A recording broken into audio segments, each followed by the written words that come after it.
Queridos, que alegria, meus irmãos. Nós vamos agora, nessa manhã, depois de entoar belos cânticos a Deus, fazermos orações, batizarmos crianças, nós vamos agora aprender de Deus em Êxodo, capítulo 28.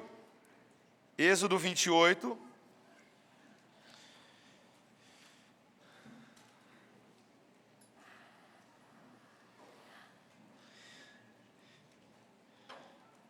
E tem sido muito interessante a gente estudarmos esses capítulos sobre o tabernáculo, tão cheios de detalhes que às vezes podem passar despercebidos na nossa leitura, no nosso aprendizado da Bíblia, mas é muito bom que a gente possa pregar assim sequencialmente, e entendendo, aprendendo sobre todas essas palavras de vida.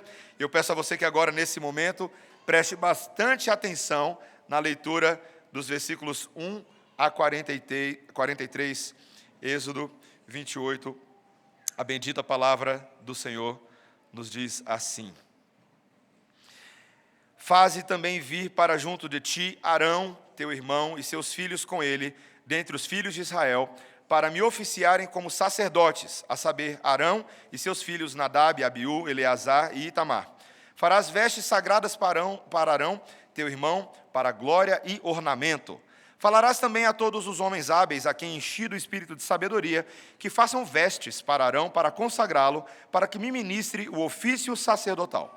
As vestes, pois, que farão são essas: um peitoral, uma estola sacerdotal, uma sobrepeliz, uma túnica bordada, mitra e cinto. Farão vestes sagradas para Arão, teu irmão, e para seus filhos, para me oficiarem como sacerdotes. Tomarão ouro, estofo, azul, púrpura, carmesim e linho fino, e farão a estola sacerdotal de ouro, estofo, azul e púrpura e carmesim, e linho fino retorcido, obra esmerada. Terá 2 ombreiras, que se unam às suas 2 extremidades, e assim se unirá. E o cinto de obra esmerada, que estará sobre a estola sacerdotal, será de obra igual, da mesma obra de ouro, estofo azul e púrpura e carmesim e linho fino retorcido. Tomarás 2 pedras de ônix e gravarás nelas os nomes dos filhos de Israel. 6 de seus nomes numa pedra e os outros 6 na outra pedra, segundo a ordem do seu nascimento. Conforme a obra de lapidador, como lavores de sinete, gravarás as 2 pedras com os nomes dos filhos de Israel. Engastadas ao redor de ouro as farás. E porás as 2 pedras nas ombreiras da estola sacerdotal, por pedras de memória aos filhos de Israel. E Arão levará os seus nomes sobre ambos os seus ombros, para memória diante do Senhor. Farás também engastes de ouro, e 2 correntes de ouro puro, obra de fieira as farás, e as correntes de fieira prenderás nos engastes. Farás também o peitoral do juízo de obra esmerada, conforme a obra da estola sacerdotal o farás. De ouro, estofo azul e púrpura e carmesim, e linho fino retorcido o farás. Quadrado e duplo, será de 1 palmo o seu comprimento, e de 1 palmo a sua largura. Colocarás nele engaste de pedras, com 4 ordens de pedras. A ordem de sárdio, topázio e carbúnculo será a primeira ordem. A segunda ordem será de esmeralda, safira e diamante. A terceira ordem será de jacinto, ágata e ametista. A quarta ordem será de berilo, ônix e jaspe. Elas serão guarnecidas de ouro nos seus engastes. As pedras serão conforme os nomes dos filhos de Israel, 12 segundo os seus nomes. Serão esculpidas como sinetes, cada uma com o seu nome, para as 12 tribos. Para o peitoral farás correntes como cordas de obra trançada de ouro puro. Também farás para o peitoral 2 argolas de ouro, e porás as 2 argolas nas extremidades do peitoral. Então meterás as 2 correntes de ouro nas 2 argolas, nas extremidades do peitoral. As 2 pontas das correntes prenderás nos 2 engastes, e as porás nas ombreiras da estola sacerdotal na frente dele. Farás também 2 argolas de ouro, e as porás nas 2 extremidades do peitoral, na sua orla interior, junto à estola sacerdotal. Farás também 2 argolas de ouro, e as porás nas 2 ombreiras da estola sacerdotal, abaixo, na frente dele, perto da sua juntura, sobre o cinto de obra esmerada da estola sacerdotal. E ligarão o peitoral com as suas argolas, as argolas da estola sacerdotal por cima, com uma fita azul, para que esteja sobre o cinto da estola sacerdotal. E nunca o peitoral se separará da estola sacerdotal. Assim, Arão levará os nomes dos filhos de Israel no peitoral do juízo sobre o seu coração, quando entrar no santuário, para memória diante do Senhor continuamente. Também porás no peitoral do juízo o Urim e o Tumim, para que estejam sobre o coração de Arão, quando entrar perante o Senhor. Assim Arão levará o juízo dos filhos de Israel sobre o seu coração diante do Senhor continuamente. Farás também a sobrepeliz da estola sacerdotal toda de estofo azul. No meio dela haverá uma abertura para a cabeça. Será debruada essa abertura como a abertura de uma saia de malha, para que não se rompa. Em toda a orla da sobrepeliz farás romãs de estofa azul e púrpura e carmesim, e campainhas de ouro no meio delas. Haverá em toda a orla da sobrepeliz uma campainha de ouro e uma romã, outra campainha de ouro e outra romã. Essa sobrepeliz estará sobre Arão quando ministrar, para que se ouça o seu sonido, quando entrar no santuário diante do Senhor, e quando sair, e isso para que não morra. Farás também uma lâmina de ouro puro, e nela gravarás a maneira de gravuras de sinetes. Santidade ao Senhor. Atalás com um cordão de estofa azul, de maneira que esteja na mitra. Bem na frente da mitra estará. E estará sobre a testa de Arão, para que Arão leve a iniquidade concernente às coisas santas que os filhos de Israel consagrarem em todas as ofertas de suas coisas santas. Sempre estará sobre a testa de Arão, para que eles sejam aceitos perante o Senhor. Tecerás quadriculada a túnica de linho fino, e farás uma mitra de linho fino e um cinto de obra de bordador. Para os filhos de Arão farás túnicas e cintos e tiaras, faloás para glória e ornamento. E com isso vestirás Arão, teu irmão, bem como seus filhos. E os ungirás e consagrarás e santificarás, para que me oficiem como sacerdotes. Faz-lhes também calções de linho, para cobrirem a pele nua. Irão da cintura às coxas, e estarão sobre Arão e sobre seus filhos, quando entrarem na tenda da congregação, ou quando se chegarem ao altar para ministrar no santuário, para que não levem iniquidade e morram. Isso será estatuto perpétuo para ele e para a sua posteridade depois dele. Essa é a palavra do Senhor. Abaixa a sua cabeça, vamos orar. Senhor Deus, muito obrigado. A tua palavra é sempre perfeita, boa, agradável e maravilhosa. Queremos aprender tudo o que ela tiver reservado para nós nessa manhã. Tudo que o teu Espírito quiser falar em nosso coração e em nosso meio, fala, Senhor. Fala, convence-nos e persuade-nos da justiça, do juízo e do Evangelho de Cristo, em nome de Jesus. Amém. Crianças, vocês podem fazer um desenho de uma roupa bem bonita, tá? Faça uma roupa bem bonita, aquela camisa que você gosta, uma calça, um short, um tênis, tá? Bem bonita. As crianças mais velhas podem tentar desenhar a estola sacerdotal, as crianças novas também, à medida que eu for descrevendo e explicando, tá? Se quiserem tentar desenhar a roupa do sacerdote, podem também, tá? Meus irmãos, roupa é um assunto interessante, né? Você é daqueles que compra roupa para você ou deixa os outros comprarem para você no seu aniversário? Você é daqueles que pensa no que você vai vestir antes de vir no culto de manhã? Pastor tem que botar terno, né? Qual é a roupa de ver Deus? Antigamente era isso, né? A roupa de ver Deus. Ou qual é a roupa que você escolhe para trabalhar? Às vezes a gente faz essas escolhas de maneira meio automática, né? Você vai para um restaurante, para um encontro de família é uma roupa, para um restaurante é outra roupa, para o compromisso de trabalho é outra roupa. Alguns ficam sem roupa em casa, andando por aí. O que é interessante, meus irmãos, é que em algum momento você vai ter que pensar sobre isso, e geralmente é quando você está no shopping fazendo compras. Porque no shopping tem um negócio chamado manequim.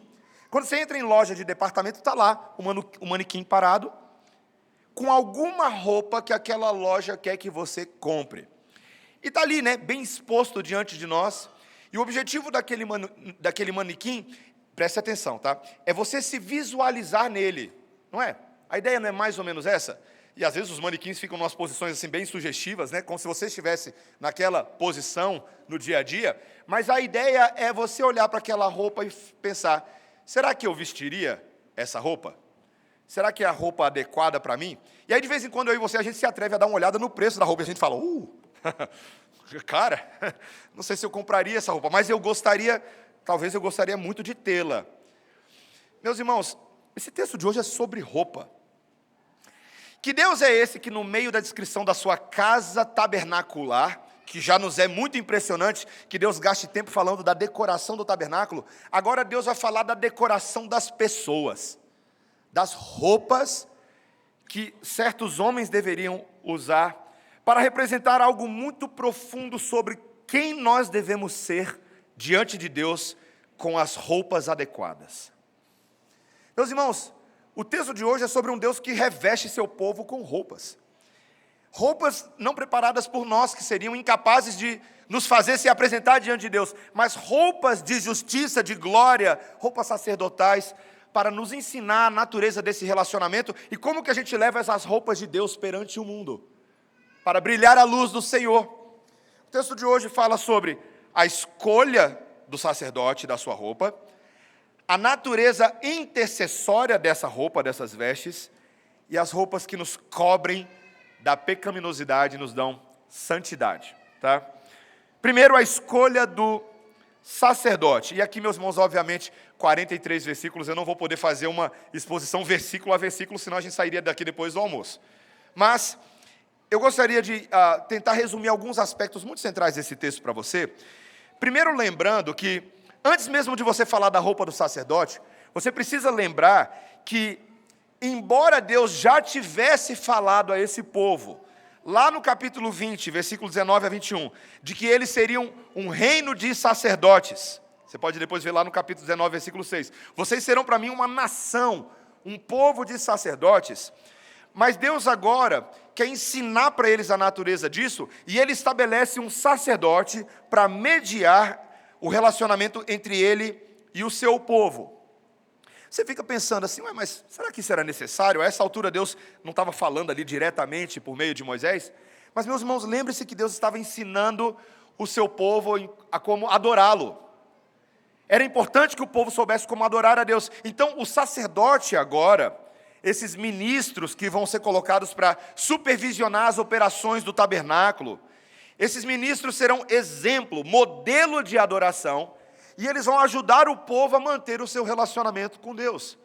Eles vão ensinar que, de fato, esse relacionamento precisa ser mediado em algum nível. Então, aqui nós temos a instituição dos sacerdotes e dos levitas, homens que só poderiam ser da tribo de Levi.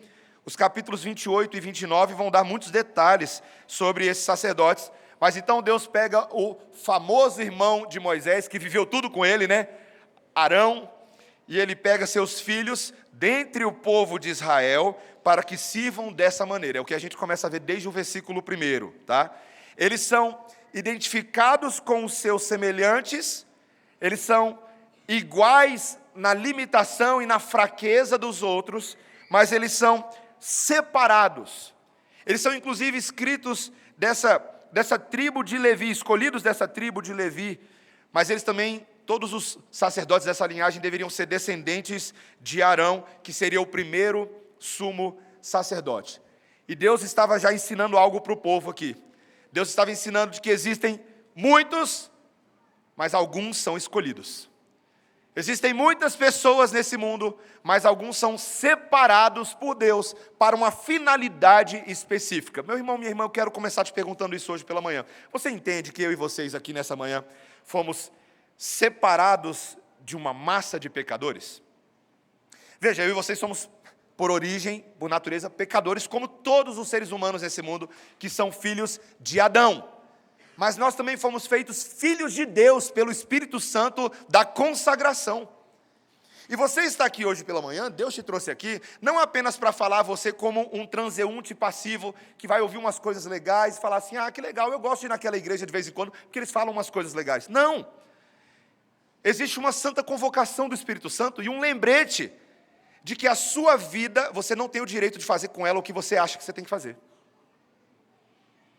Você não tem o direito de ser como todo mundo, porque Deus separou você para Ele mesmo. Às vezes leva um tempo da gente ser convencido disso. Eu não estou afirmando que você agora tem que largar tudo que você está fazendo e tem que ser necessariamente missionário no Malawi, tá? Ou pastor, ou alguma coisa assim.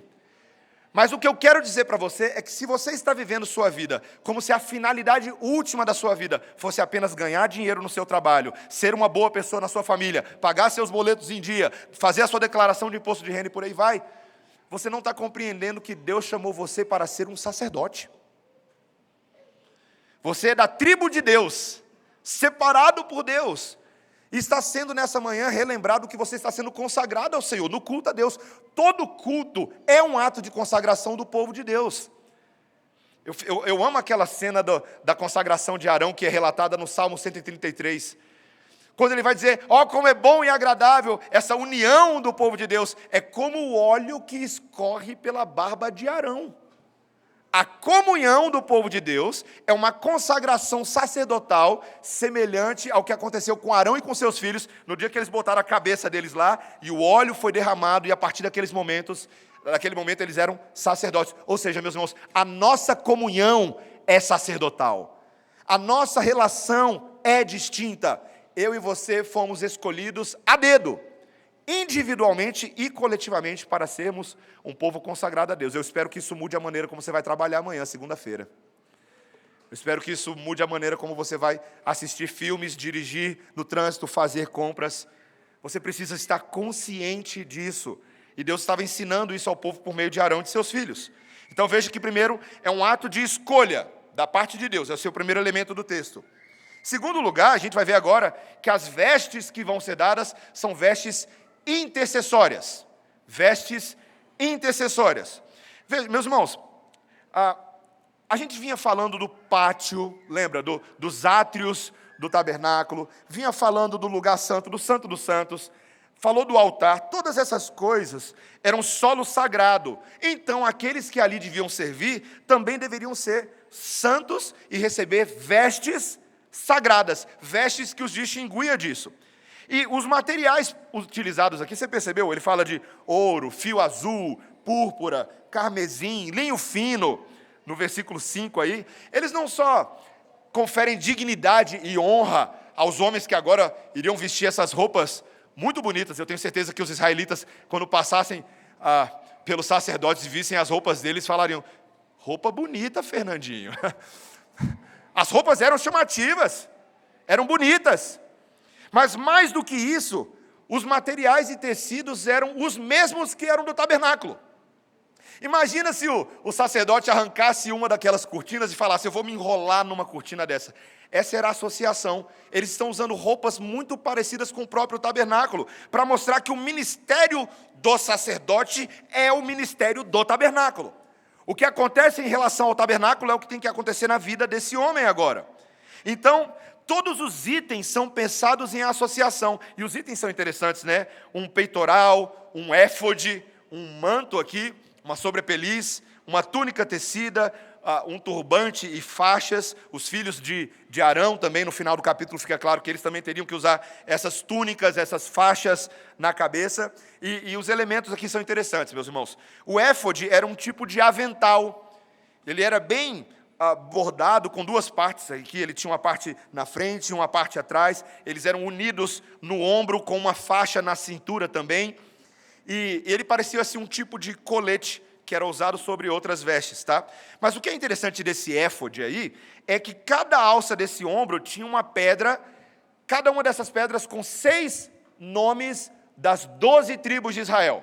Então, 6 de um lado e 6 do outro, nessa ombreira, tá? Nessa alça que fica sobre a ombreira. E essas pedras são montadas ali com um engaste de uma filigrana de ouro, é o que ele diz aí no versículo 11, e elas eram fixadas nas ombreiras do éfode como pedras memoriais. Às vezes as blusas elas não têm uma marca, né? Às vezes você está usando uma blusa hoje pela manhã, ela tem uma marquinha, né? Às vezes um símbolo, alguma coisa. Essas pedras seriam como se fossem as logomarcas do sacerdote. E qual é a logomarca do sacerdote? Alguém chegaria perto e diria lá: Zebulon, Issacar, Manassés, Ruben, Levi. E os nomes das 12 tribos. Essas eram as logomarcas do sacerdote. Meus irmãos, isso é tão interessante porque a posição dessas pedras era como se esse sacerdote estivesse carregando nos seus ombros esse fardo, não é verdade? Não é quando você vai ajudar a mudança de alguém na igreja, sei lá, isso aqui é pesado, pega esse sofá aí, você apoia no ombro, e o outro apoia no ombro, e assim o sofá é carregado e levado para dentro de casa. Então o sacerdote estaria carregando nos seus ombros as 12 tribos de Israel. Pense numa responsabilidade. Pense como isso era grande. Mas era um chamado em nome de Deus. O sacerdote não estava pensando em si mesmo, mas ele estava pensando nas nações do Senhor, representando simbolicamente esse que carrega nos ombros o fardo desse povo de Deus. O peitoral do juízo, que é listado aí logo em sequência, tem o mesmo elemento. E é interessante porque quando a gente ouve às vezes na Bíblia peitoral, a gente pensa talvez numa armadura romana, algo muito grande. Mas aqui, na verdade, esse peitoral é descrito como um quadradinho. Era um quadrado, 1,5 palmo de largura, 1,5 palmo de altura. Então era um quadrado de fato. E ele era colocado como uma bolsa, né? Ele era amarrado nesse sistema todo que tinha aqui, e ficava bem no meio do peito, com materiais parecidos ao do éfode, mas com uma diferença quanto à beleza. Se o éfode já era bonito, imagina o peitoral. Porque ele disse que tinha 4 fileiras de pedras preciosíssimas, meus irmãos, preciosíssimas. Você tem ali eu não vou entrar aqui no detalhe de cada pedra, mas essas pedras representavam as tribos de Israel, como se Deus estivesse falando: vocês, meu povo, vocês são preciosos para mim como essas lindas pedras. Meus irmãos, só um comentário entre a gente: um peitoral desse aqui devia ser caríssimo, devia ser provavelmente um dos itens mais caros de toda a história do povo de Israel, devia ser esse peitoral do sumo sacerdote. Mas eu acho muito interessante a posição que é colocada e o significado. Você viu o que ele diz aí no texto, em alguns momentos? Ele fala que era posicionado sobre o peitoral do sacerdote para que estivesse próximo ao seu coração. Você viu aí?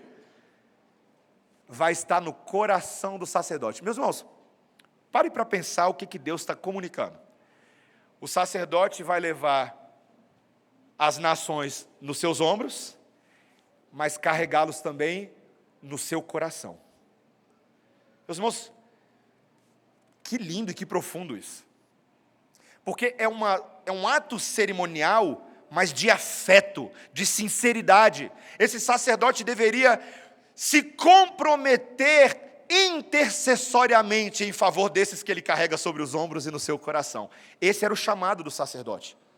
O chamado era de ser um intercessor, uma pessoa que orava, que agia em favor dos outros e não de si mesmo. O que é muito importante, porque alguém assim tão importante, imagina, né, meus irmãos? Se eu entrasse aqui todo domingo enfeitado como um sacerdote desse, talvez a tendência poderia ser pensar que ele está fazendo isso em nome de si mesmo.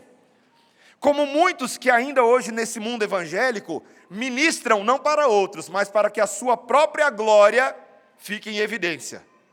Meus irmãos, só para lembrar que nesse mundo de mídias sociais, não esquece de Provérbios quando diz: seja outro que te louve, não seus próprios lábios.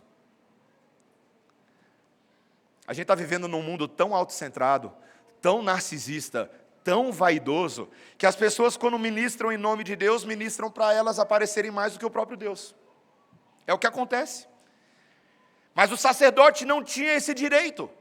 O sacerdote não poderia pensar egoisticamente, e sim altruisticamente, porque ser um intercessor é não pensar em si, é pensar no outro. Ser um intercessor é colocar outros em honra superior a você mesmo. Importa que outros cresçam e eu diminua. Meus irmãos, a natureza do ofício sacerdotal de uma igreja é essa.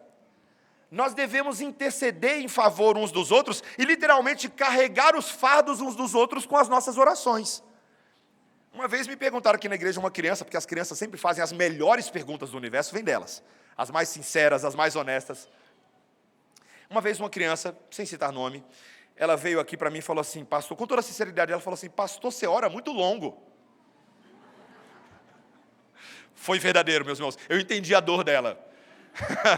Eu lembro quando eu era criança, às vezes eu via os meus pastores, meus presbíteros orando, e lá pelos 5, 10 minutos da oração, você já está assim: mas rapaz, que oração longa, né? Ele começou com Deus de Isaac, Deus de Abraão, Deus de Jacó. Meus irmãos, e aí eu tive a oportunidade de explicar para essa criança: mas você prestou atenção no que o pastor orou? O que o pastor orou hoje? O pastor orou pelos missionários, orou por missões, orou pelas nossas igrejas, orou pelas pessoas que estavam doentes. Ela foi listando, ela prestou atenção.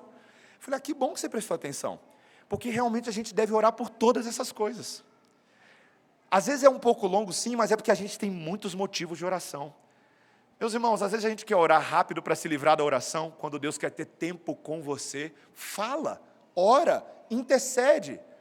O capítulo 4 de Tiago vai falar que muitas vezes as nossas orações não são atendidas e não são respondidas porque a gente ora mal. Porque a gente pede para atender os nossos próprios interesses egoístas, em vez de pensar nas causas mais amplas do reino e sermos intercessores em favor da vida uns dos outros. Meus irmãos, eu não tenho medo de dizer, porque a Bíblia fala: a gente vê pouco acontecendo porque a gente ora pouco uns pelos outros. Essa é a verdade. Essa é a verdade. Se nós orássemos mais, se fôssemos menos egoístas, querendo só a nossa vida espiritual muito bem assentada, e não que você não deva orar por você mesmo, meu irmão, não me interprete errado. É claro que você tem que orar por você, pela sua família. Mas se a gente quer ver a glória de Deus se espalhando na vida da igreja, se a gente quer ver corações fervorosos, aquecidos, vidas transformadas, crianças consagradas, jovens e adolescentes que não são mundanos, casais restaurados, a gente precisa orar por essas coisas. A gente precisa verbalizar elas em oração. Eu aprendi com o pastor Joel Bick recentemente, porque eu colei nele e perguntei muita coisa para ele, num desses intervalos de dia. Falei assim, pastor Joel Bick, me conta um pouquinho como é a sua vida de oração. E aí ele tirou uma cadernetinha minúscula, estava no coração dele, estava no peito dele, uma cadernetinha de oração, pequenininha, meus irmãos, simplinha, nada muito tecnológico, nenhum iPad, nenhum tablet, era uma cadernetinha, estava lá, bem simplinho. Ele abria aqui, ó, Mateus, ó, eu faço assim. Falei, pastor, que bom saber que você é um homem simples. O simples ajuda a gente a fazer também. Meus irmãos, às vezes a gente precisa carregar cadernetinhas de oração em favor uns dos outros. O sacerdote era assim, e o sacerdote entendia que ele tinha uma responsabilidade. Meus irmãos, para os sacerdotes essa responsabilidade era tão grande, que o texto vai dizer para a gente no versículo 30, que ele carregava no peito dele o Umim e o Tumim. Você viu aí no versículo 30? Umim e Tumim, que nomes engraçados, né? Mas o que eles significavam no hebraico? Maldições e perfeições. Eram as pedrinhas, meus irmãos, que o sacerdote tirava do peito quando ele precisava, e ele sacudia para poder descobrir a vontade de Deus. Simplesmente aquelas pedrinhas davam um sim ou um não em relação a um determinado caminho que deveria seguir. O sacerdote chacoalhava aquilo, era o rito que Deus havia instituído naquele momento na história da redenção, e ele sacudia aquilo, porque era importante, meus irmãos, que aqueles por quem ele intercedia também recebessem a instrução. O sacerdote era um professor. O sacerdote era um mediador para trazer a vontade de Deus. Então, ele intercedia, mas ele também instruía. Existem alguns homens aqui no nosso meio nessa manhã, e talvez você não tenha ouvido o anúncio que a gente fez alguns domingos atrás. Nós começamos na igreja um projeto chamado Projeto Epáfras. A Epáfras era um dos auxiliares do apóstolo Paulo. E o objetivo desse projeto Epáfras é poder trabalhar em médio e longo prazo na capacitação de homens para as diversas funções de liderança na vida da igreja. Sejam pastores, candidatos ao sagrado ministério, presbíteros, diáconos. E se você é um homem que aspira ao sagrado ministério, Paulo fala em 1 Timóteo capítulo 3, que você aspira a algo muito nobre. Que bom que você está aspirando isso. Glória a Deus, que esse desejo esteja no seu coração. Mas você entende a responsabilidade? Você entende que você desejar ser pastor, presbítero ou diácono não é algo para você mesmo ser importante na igreja. É o contrário. É para que você seja servo de todos. Para que você lave os pés dos seus irmãos. Para que por meio da sua liderança servil você seja como Jesus. E para isso você precisa se esmerar em instruir com o Umim e o Tumim da palavra de Deus hoje. E você também precisa orar pelos seus irmãos. Os apóstolos falaram lá em Atos capítulo 6, preste atenção. Quando surgiu aquele problema lá na igreja, que as viúvas dos gregos estavam sendo abandonadas na distribuição, aí eles vão reclamar para os apóstolos: gente, ó, a gente não está recebendo a comida. E os apóstolos falam: faz o seguinte, escolham entre vocês homens piedosos, para que cuidem dessa demanda. Porque nós, os apóstolos, não podemos nesse momento abandonar o ministério da palavra e da oração. Pastor, quer ser pastor? Pergunte-se a si mesmo se você quer ensinar a palavra e quer orar pelos seus irmãos. E agir intercessoriamente. Presbíteros, mesma coisa, porque presbítero é pastor também. Diáconos, vocês também. Então nós queremos que os homens da igreja entendam essa responsabilidade. Não para os poucos eleitos, mas para todo homem que é chamado para ser pastor da sua casa. Homens, Deus chama vocês de sacerdotes, homens. Não sou eu, não é o pastor Mateus que está chamando vocês, é Deus. Vocês, nesse momento, se estão aqui nessa igreja, nessa manhã, acompanhados das suas famílias, ou mesmo solteiros, vocês já são sacerdotes em Cristo. Então não é assim que a esposa tem que falar: ah, pastor, eu gostaria muito que o meu marido se tornasse um sacerdote do lar. Não, ele já é que ele não está fazendo direito às vezes. Você já é, meu irmão, minha irmã. Minha irmã, aprenda a cuidar do seu marido como um sacerdote. Honre ele. Respeite ele, ajude ele. Meu bem, sacerdote, está na hora do culto familiar, larga a televisão, sacerdote. É assim que as auxiliadoras fazem. Como Sara fez com Abraão, meu senhor Abraão. Ismael está fazendo bullying com o nosso filho, Isaque. Ó, senhor sacerdote, faça algo a respeito disso. Para não parecer aquela coisa que a mãe tem a fama de megera e o pai nunca corrige os filhos. Pais, corrijam seus filhos, homens. Homens, corrijam seus filhos. Não deixa só para a mamãe fazer isso, não. Ela fica com fama de bad cop, de policial má. Cuidado. Assuma a disciplina do seu lar, homens. E comece fazendo isso você mesmo, autodisciplinando. Ah, pastor, eu não estou sendo um sacerdote às alturas. Eu também não sou, muitas vezes. Assuma isso, aceita logo. E humilhe-se diante do Senhor. E o terceiro e último ponto do sermão, você vai perceber que é sobre isso. Porque Deus é um Deus que veste sacerdotes, é um Deus que capacita sacerdotes, mas Ele também cobre os pecados de uma nação sacerdotal com a sua justiça. Porque os últimos itens descritos nesse texto, resumindo aqui os versículos 31 a 43, é a sobrepeliz, é o manto azul. É muito bonito, né? Ele fala que é adornado com romãs bordadas. Né? Devia ser bem bonito mesmo. Mas ele também tem sinetes dourados, que deveriam ser usados ali por baixo do éfode e do peitoral. E, meu irmão, pensa, esse sacerdote andando com essa roupa, todo mundo sabe que o sacerdote está na rua e está andando com a roupa. Por quê? Porque ele balança o sininho. Din, din, din, din, din, din, din. Opa, lá vai o sacerdote para o tabernáculo. E, meus irmãos, esses sinos eram muito importantes porque eles eram usados em conjunção com uma cordinha que era presa no pé do sacerdote. Sabe por quê? Para todo mundo saber que ele está entrando no lugar santo do Senhor, com as ofertas e sacrifícios, e para que a gente saiba que o que vai acontecer lá dentro é santo. Santo a tal ponto de que se o sacerdote morrer lá dentro, o sininho vai parar de tocar, vai plim! E aí o povo, como não podia entrar lá dentro, só podia arrastar com aquela cordinha que estava presa no pé do sacerdote, o corpo para fora. Uau! Que sinistro, né? Meus irmãos, de fato, essa roupa, esse elemento, essa sobrepeliz, era um item para lembrar da condição do sacerdote e do povo diante da santidade de Deus. O nome do lugar era santo, porque Deus é santo. A presença santa do Senhor é fulminante, e nós já afirmamos que um dos objetivos do livro de Êxodo é ensinar que pessoas não santas não podem estar de maneira desimpedida na presença de um Deus santo. O livro de Êxodo, na verdade, ele impede pessoas nessa condição oposta a entrar na presença de Deus. Meus irmãos, a coisa é tão séria, e eu vou falar, e não é brincadeira o que eu vou falar, tá? É bem sério.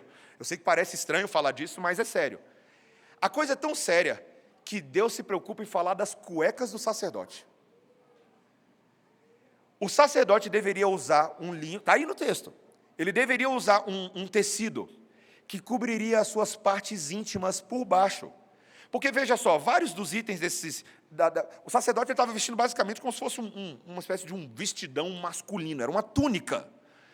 E obviamente, ele ficaria exposto na parte de baixo. Muitas vezes, se ele fosse lá fazer os atos com o povo no átrio, poderiam ver coisas que não deveriam ver. E isso para Deus seria muito mais grave do que a etiqueta social. Sabe por quê, meus irmãos? Porque a nudez simbolizava justamente a pecaminosidade exposta das pessoas. Você lembra o que aconteceu lá no Éden, em Gênesis capítulo 2? O texto nos diz que quando o homem e a mulher foram criados naquele jardim do Éden sem pecados, Gênesis 2:25 diz que eles estavam nus e não se envergonhavam, lembra? Mas assim que a serpente vem e ludibria Eva e Adão, e eles pecam contra o Senhor, a primeira coisa que eles fazem é se cobrir. Porque eles se tornam autoconscientes da sua nudez, e aquela nudez que antes era desimpedida, era um relacionamento transparente, agora se tornou manchada, contaminada. Mesmo em Israel, a gente veria, logo adiante, nos outros textos da Torá e no Antigo Testamento, que a pecaminosidade sexual irromperia no acampamento de Israel. Então, meus irmãos, assim como Deus foi lá e cobriu Adão e Eva com folhas adequadas, ou na verdade com a pele do animal ensanguentado, Deus vem de novo e cobre de novo o sacerdote, dizendo: coloca as roupas que eu estou mandando você colocar. Meus irmãos, eu estava estudando esse texto essa semana e caminhando aqui para o final. No versículo 38 existe uma referência, 36 a 38, uma referência de que também um dos últimos itens que esse sacerdote deveria levar era uma placa de ouro, na qual estaria entalhada nela, na verdade no turbante do sacerdote, estaria aqui como se fosse sobre a testa, uma placa dizendo: Santo ao Senhor. Santo ao Senhor.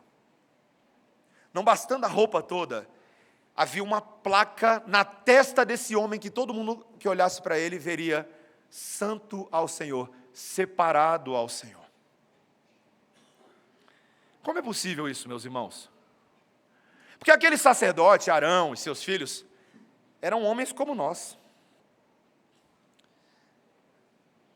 Por mais que carregassem toda essa vestimenta, esse vestuário, por trás, por baixo desse vestuário, haviam homens de carne e osso, pecadores, que seriam capazes das maiores atrocidades, como Nadab e Abiú, filhos de Arão, que apresentaram fogo estranho no altar de Deus, e o fogo do Senhor veio e, puf, consumiu, destruiu.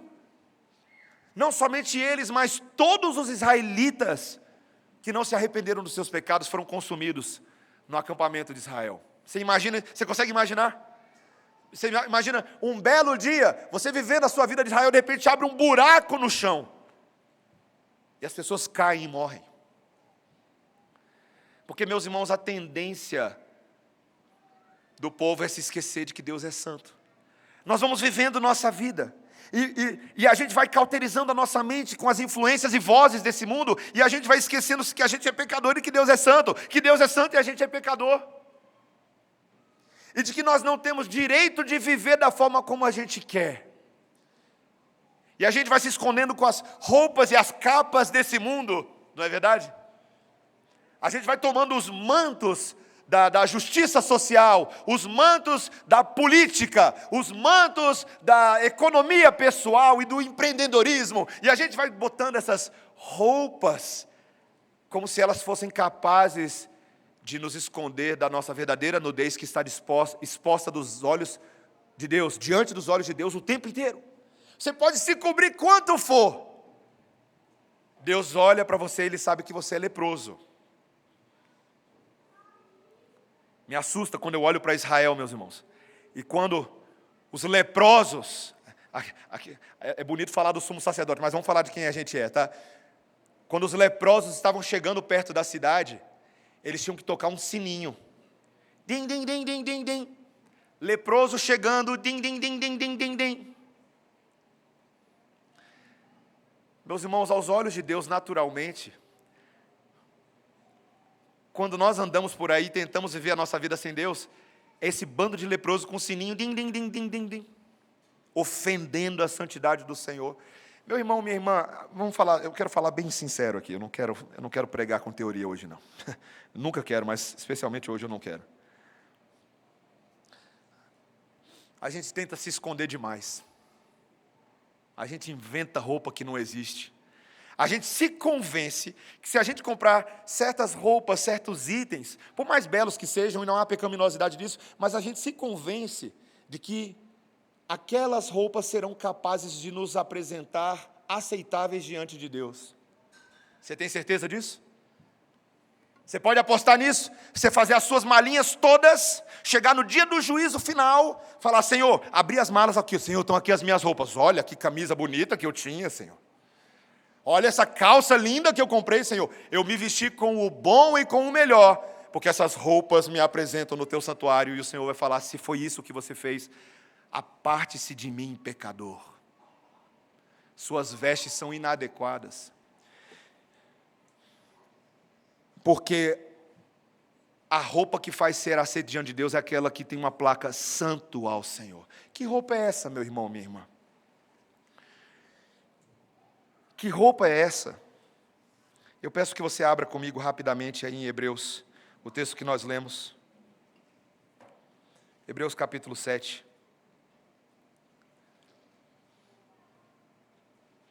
Não vou esgotar todo o assunto do sacerdócio nessa manhã, porque na semana que vem nós vamos continuar estudando isso.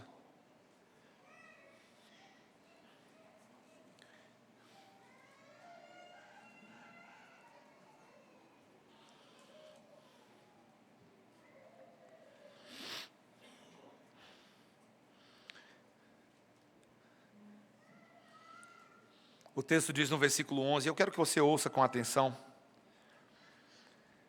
Se, portanto, a perfeição houvera sido mediante o sacerdócio levítico, pois nele, baseado, o povo recebeu a lei. Que necessidade haveria ainda que se levantasse outro sacerdote segundo a ordem de Melquisedeque e que não fosse contado segundo a ordem de Arão? Em outras palavras, igreja, se o sacerdócio de Arão e dos seus filhos fosse suficiente para resolver o problema do povo, por que teve que surgir um outro sacerdote? De uma linhagem que não era a linhagem de Levi, mas da linhagem de Judá. Da ordem de Melquisedeque. Um que é contado para nós aí em Hebreus, como não tinha início de dias, não tinha pai nem mãe, ninguém sabia direito quem era esse Melquisedeque, tinha muito mistério nele. Mas de repente ele aparece.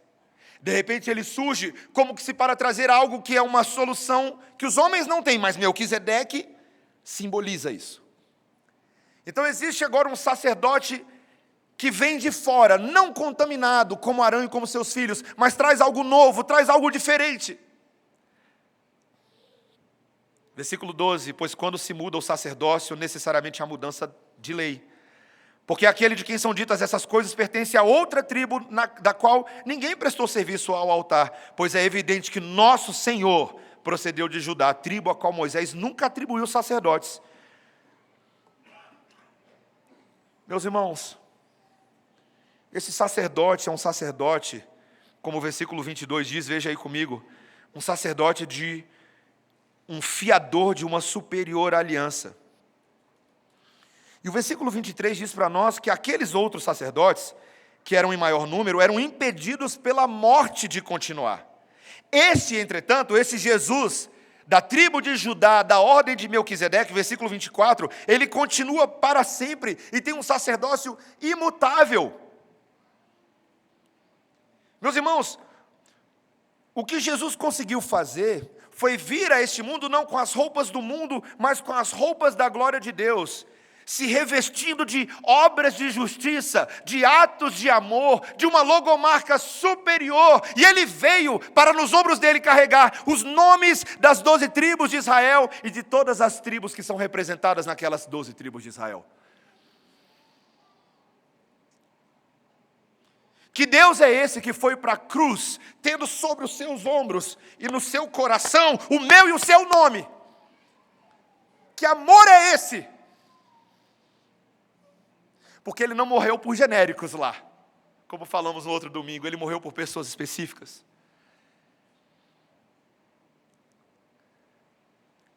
E meus irmãos, esse sacerdote que amou aqueles discípulos e nos ama e nos carrega no seu coração, ele venceu a morte não pôde retê-lo, ele ressuscitou ao terceiro dia, e ele subiu, e a Bíblia diz que agora, nesse momento, ele está servindo no tabernáculo celestial, de pé, na posição de glória e majestade que lhe pertence, somente a ele. Fazendo o que, meus irmãos? Vivendo egoisticamente para si mesmo, uma vez que ele foi coroado? Não. O que Jesus está fazendo agora, por mim e por você? Intercedendo por nós. Meu irmão, minha irmã, mesmo quando eu e você não estamos orando, ele está orando por nós. Ele está advogando por nós. Mesmo quando eu e vocês não nos limpamos adequadamente de toda obra de maldade e impureza que a gente faz todos os dias, Ele ativamente, com obras que foram aceitas pelo seu sangue derramado e pelo cumprimento da lei, está diante de Deus agora fazendo isso por nós. Jesus te ama tanto que Ele não para de fazer isso por mim e por você.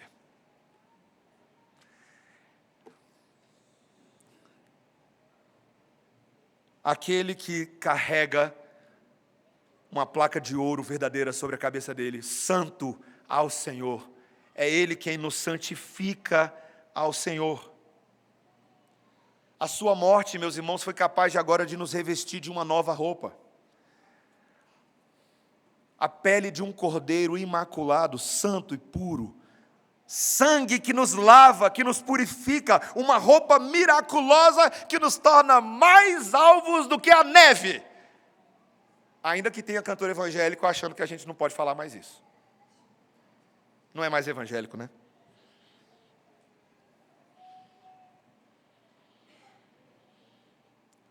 Sangue carmesim que torna um povo alvejado. Duvido, vai e compra qualquer sabão em pó que faça isso. Não tem. Que nos proteja desse tanto, que nos ame desse tanto, que nos consagre desse tanto, para que nós realmente possamos ser uma nação sacerdotal, um povo santo, separado por Deus. Para que eu e você fomos separados pelo sangue de Jesus, igreja? Para que eu e você fomos predestinados e eleitos antes da fundação do mundo? Para proclamarmos as virtudes daquele que nos chamou das trevas para a sua maravilhosa luz. Que alegria! O Senhor nos separou e cobriu nossos pecados. Meus irmãos, quando você olha alguém que tem uma roupa muito bonita, às vezes até constrange, né? E nessa manhã Deus quer fazer duas coisas comigo e com você, e eu termino meu sermão falando isso. Primeiro, Ele quer que eu e você contemplemos quão belo e quão glorioso é o nosso sumo sacerdote. Deus quer que eu e você nessa manhã fiquemos estarrecidos quando a gente contempla a roupa e a glória de Jesus e a gente fale: Tu és belíssimo, Senhor! Tu és glorioso! Todas as pedras desse mundo, se ajuntadas fossem, não se comparariam à glória do Teu nome. Jesus, Tu és tão bonito! Eu tenho ensinado os meus filhos, a gente ora de vez em quando. Aí um dia um deles perguntou: Papai, pode chamar Jesus de bonito? Eu falei: Pode, claro que pode. E eu não estou falando de Jesus bonito meramente no seu estado humano. Eu digo Jesus bonito, falo isso para eles, para os meus meninos, quando Apocalipse capítulo 1 apresenta Ele como o primogênito dos mortos que ressuscitou em glória, e a glória e a beleza dele são tão grandiosas que os anjos escondem seu rosto e todo mundo fica constrangido, mas todo mundo fala: é bonita demais! É bonita demais! O culto a Deus aqui que a gente presta nessa manhã é para poder dizer: Senhor, Tu és bonito demais! Tu és lindo, Senhor! E a Tua beleza me constrange, porque eu vejo que em mim não tem nada disso. Eu não sou bonito por natureza, Senhor, então eu confesso a Ti o meu pecado. Eu confesso a Ti a minha feiura. Eu dou nome à minha feiura. Eu falo: Senhor, eu tenho sido preguiçoso, eu tenho tido amnésia espiritual. Senhor, eu me esqueço do Senhor, eu maltrato os meus irmãos. Eu confesso a Ti o meu pecado, Senhor, porque eu de fato sou feio por natureza. Então, quando a gente confessa os nossos pecados ao sumo sacerdote, o apóstolo João nos garante em 1 João capítulo 1, versículo 9, que se confessarmos os nossos pecados, Ele é fiel e justo para nos perdoar os pecados e nos purificar de toda injustiça. Que lindo é o nosso Deus! Porque a beleza dele é dada a nós, e nós nos tornamos bonitões. Só Deus para fazer isso com a gente mesmo, né? E a Bíblia garante que nós estamos nos tornando em Cristo nesse momento uma noiva adornada com joias belíssimas, renovados com obras de justiça, com roupas e vestes de festa e salvação. E a Bíblia garante que nós seremos lindos como Ele é. Um dia eu e vocês estaremos livres de tudo aquilo que nos assedia nesse momento. Tudo! Cristo já está trabalhando nisso, Ele já está fazendo isso. Mas chegará um momento que nós seremos totalmente, cabalmente e consumadamente libertos desse pecado impregnado na nossa carne. E teremos corpos lindos, glorificados. Porque aquele que prometeu é fiel para cumprir. O Deus do passado é o Deus do presente e o será eternamente. E se Ele já começou a fazer essa obra, até mesmo por aqueles primeiros crentes em Israel, e fez nos crentes nos dias de Jesus, e faz agora, Ele continuará fazendo em todos os seus eleitos até o dia que Jesus voltar. Jesus, meus irmãos, é o manequim vivo por excelência. Ele não está parado, Ele não está lá assim, ó. Se tem uma coisa que Ele não está, é parado. Ele faz de nós manequins vivos, modelos, para que esse mundo olhe as nossas roupas e glorifique o Pai que está no céu. Seja um imitador de Cristo nessa manhã, meu irmão, minha irmã, para que o mundo possa olhar para você e ver Jesus na sua vida e imitar a Jesus também. Amém? Abaixe a sua cabeça, vamos orar ao Senhor. Ó Senhor, a tua grande misericórdia, a tua aliança e teu amor são belíssimos. Nossos nomes estavam nos seus ombros, Senhor. O Senhor assumiu a responsabilidade sobre nós como uma garantia, e dentro do seu coração, o Senhor nos amou e nos ama com amor que não pode ser calculado, Senhor. Então, Tu és belíssimo no Teu amor também, Senhor, por nós. Que bonito é o Teu amor, Senhor. E que bonito é saber que nessa manhã o Teu amor é conferido a nós pelo Espírito Santo, e nós podemos ser renovados no Teu amor. Para não vivermos egoisticamente, mas sermos intercessores sacerdotais na vida uns dos outros. Senhor, torna o Teu povo um povo intercessor, um povo que pensa no outro, que abençoa o outro, porque ao fazer isso nós estaremos imitando o amor da cruz do Calvário.